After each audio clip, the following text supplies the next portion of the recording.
আসসালামু আলাইকুম ভিউয়ার্স, এখন শুনবেন এইমাত্র পাওয়া আপডেট খবরগুলো। নির্বাচন বাধাগ্রস্ত করতে একটি পক্ষ উঠে পড়ে লেগেছে জানিয়েছেন তারেক রহমান। নারী কর্মীদের উপর হামলা ও ভোট কেন্দ্রের নিরাপত্তা নিয়ে ইসিতে জামায়াতের অভিযোগ। গণভোটের পক্ষে আমার অবস্থান স্পষ্ট, আনথালিফ রহমান পার্থ। নরসিংদীতে চাঁদাবাজির প্রতিবাদ করায় সাংবাদিকদের উপর হামলা, আহত 12, আটক 2। নারায়ণগঞ্জে নেতাকর্মীদের অস্ত্র ঠেকিয়ে হুমকি দেওয়ার অভিযোগ এনসিপি প্রার্থীর। বাগেরহাটে স্বতন্ত্র প্রার্থীর কর্মীর উপর হামলার অভিযোগ। নির্বাচন বাধাগ্রস্ত করতে একটি পক্ষ উঠে পড়ে লেগেছে জানিয়েছেন তারেক রহমান। বিএনপির চেয়ারম্যান তারেক রহমান বলেছেন, নির্বাচন বাধাগ্রস্ত করতে একটি পক্ষ পরিকল্পিতভাবে উঠে পড়ে লেগেছে। এ সময় তিনি ভোটারদের সতর্ক ও সচেতন থাকার আহ্বান জানান। সোমবার ২৬ জানুয়ারি বিকেলে নোয়াখালীর হাতিয়াদ্রীপ সরকারি কলেজ মাঠে বিএনপি আয়োজিত নির্বাচনী জনসভায় ভার্চুয়ালি যুক্ত হয়ে তিনি এসব কথা বলেন। তারেক রহমান বলেন, আপনারা তাহাজ্জুদ পড়ে ফজরে নামাজ ভোট কেন্দ্রে গিয়ে পড়বেন, ভোটের হিসাব করায় গণ্ডায় বুঝে নিবেন। তিনি বলেন, জনগণের ভোটার অধিকার রক্ষায় সবাইকে সজাগ থাকতে হবে।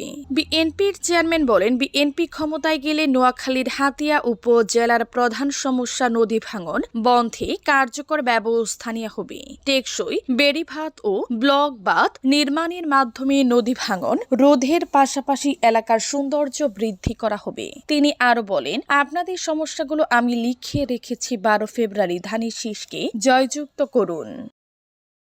নারী কর্মীদের উপর হামলা ও ভোট কেন্দ্রের নিরাপত্তা নিয়ে ইসিতে জামায়াতের অভিযোগ।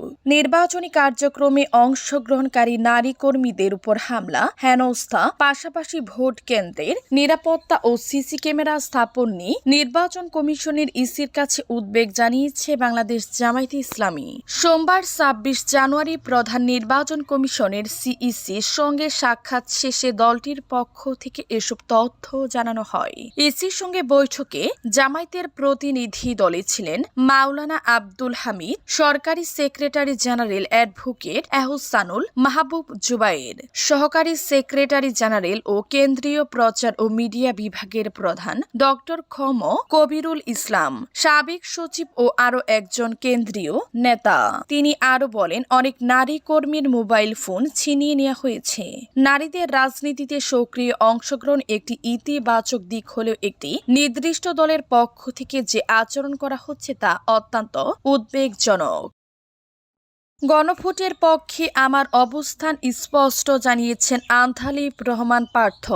ভোলা ১ সদর আসনের প্রার্থী বিএনপির শরিক দল বাংলাদেশ জাতীয় পার্টির বিজেপি চেয়ারম্যান আনথালিফ রহমান পার্থ সোমবার সন্ধ্যায় ভোলা শহরের বিভিন্ন বিপণিবিতান ও ফুটপাতে নির্বাচনী প্রচারণা চালিয়েছেন। এ সময় তিনি ভোটারদের মধ্যে লিফলেট বিতরণ করেন। নির্বাচনী প্রচারে মানুষের ব্যাপক সমর্থন পাচ্ছেন বলে জানান আনথালিফ রহমান। সাংবাদিকদের সঙ্গে আলাপকালে তিনি বলেন, উৎসব মুখর পরিবেশে মানুষ আমাদের যেভাবে গ্রহণ করছে তাতে আমরা অনুপ্রাণিত।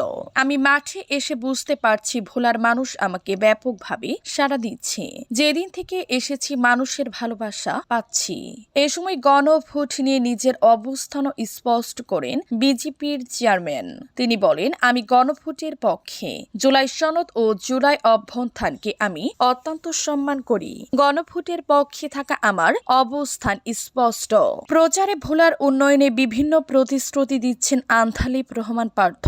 তিনি বলেন, ভোলা বরিশাল সেতু নির্মাণ থেকে শুরু করে ভোলায় মেডিকেল কলেজ স্থাপন সহ নানা উন্নয়নমূলক প্রতিশ্রুতি আমাদের রয়েছে। তবে সবচেয়ে গুরুত্বপূর্ণ বিষয় হলো ভোটাররা কাকে বিশ্বাস করবেন, সেটাই মূল বিষয়। আমার বিশ্বাস ভোটাররা আমাকে বিশ্বাস করবেন ইনশাল্লাহ। আগামী 12 তারিখের ফলাফলে সেটার প্রতিফলন দেখা যাবে। নরসিংদীতে চাঁদাবাজির প্রতিবাদ করায় সাংবাদিকদের উপর হামলা, আহত 12, আটক 2। নরসিংদীতে পিকনিক করে ফেলার পথে সন্ত্রাসী হামলায় অন্তত 12 জন সাংবাদিক আহত হয়েছেন। তাদের মধ্যে 6 জনের অবস্থা গুরুতর বলে জানা গেছে। এ ঘটনায় পুলিশ 2 জনকে আটক করেছে। সোমবার নরসিংদীর ড্রিম হলিডে পার্কে Bangladesh crime reporters association crepe আয়োজিত ফ্যামিলি ডে আয়োজন ছিল।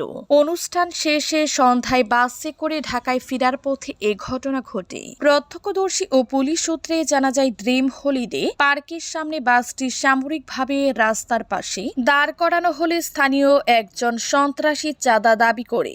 এতে সাংবাদিকরা প্রতিবাদ জানালে বাকবিতণ্ডা শুরু হয়। এক পর্যায়ে পরিস্থিতি সংঘর্ষের রূপ নেয়। পরে সন্ত্রাসীরা দেশীয় অস্ত্র নিয়ে সাংবাদিকদের উপর হামলা চালায়।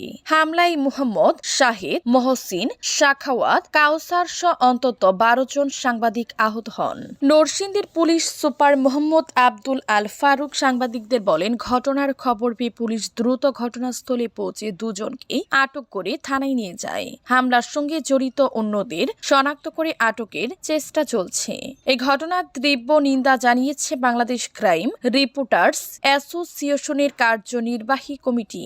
সংগঠনটি জানায়, এই ঘটনায় জড়িত ব্যক্তিদের বিরুদ্ধে আইনগত ব্যবস্থা নিতে মাধবদী থানায় মামলার প্রস্তুতি নেওয়া হচ্ছে। নারায়ণগঞ্জে নেতাকর্মীদের অস্ত্র ঠেকিয়ে হুমকি দেওয়ার অভিযোগ এনসিপি প্রার্থীর। নারায়ণগঞ্জ 4 আসনে জামায়াত এনসিপি সমর্থিত জোটের জাতীয় নাগরিক পার্টির মনোনীত প্রার্থী অ্যাডভোকেট আব্দুল্লাহ আল আমিন অভিযোগ করে বলেন, তারা নেতাকর্মীদের অস্ত্র ঠেকিয়ে হুমকি দেওয়া হয়েছে। নির্বাচনকে কেন্দ্র করে বিভিন্ন এলাকায় সন্ত্রাসী তৎপরতা চলছে। এ বিষয়ে প্রশাসন কোনো কার্যকর ব্যবস্থা নিচ্ছে না। সোমবার 26 জানুয়ারি দুপুরে ফতুল্লা ইউনিয়নের দাপা এলাকায় নির্বাচনী গণসংযোগকালে তিনি এসব কথা বলেন। এদিন তিনি রবিবার দিবাগত রাতে ফতুল্লার পঞ্চপটি এলাকায় তার নেতাকর্মীদের অস্ত্র ঠেকানোর বিষয়টি তুলে ধরেন। আব্দুল্লাহ আল আমিন বলেন, গতকাল রাতে পঞ্চপটিতে আমাদের ব্যানার লাগাতে গিয়ে নেতাকর্মীদের অস্ত্র ঠেকানো হয়েছে। 5 আগস্টের পরেও যারা জয় বাংলা বলেছে তারা এখন প্রার্থী হয়ে তাদের লোকজন দিয়ে অস্ত্র ঠেকাচ্ছে। গত 15 থেকে 16 বছর যারা এই অঞ্চলে চাঁদাবাজি করেছে এবং 5 আগস্টের পর গার্মেন্টস পোড়ানোর সঙ্গে জড়িত ছিল, তারা এখন হুমকি দিচ্ছে। বাগেরহাটে স্বতন্ত্র প্রার্থীর কর্মীর উপর হামলার অভিযোগ। ত্রয়োদশ জাতীয় সংসদ নির্বাচনে বাগেরহাট 1, 2 ও 3 আসনের স্বতন্ত্র প্রার্থী ঘোড়া প্রতীক MAS সেলিমের এক কর্মীর উপর হামলার অভিযোগ উঠেছে। সোমবার বাগেরহাট সদর উপজেলার বিষ্ণুপুর ইউনিয়নের বেসরগাতি গ্রামে ওই ঘটনা ঘটে।